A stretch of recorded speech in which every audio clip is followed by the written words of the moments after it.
Alam sa inyo. Today, I was informed that the President have finally accepted my irrevocable resignation. So, within the day, or these days to come, lalabas na ang order, magkakaroon na kayo ng panibagong leader. Ako'y hayaan niyong magpasalamat ako sa inyo during my stint here, mga suporta ninyo. Maraming salamat sa inyo. So, ituloy niyo lamang ang maganda natin nasimulan. At sana yung ayoko magsabi kung sino, baka makuryente ako rin. No?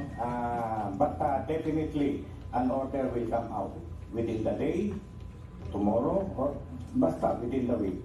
So, maraming salamat sa inyo. Hayaan nyo sumaludo ako sa inyo sa huling sandali.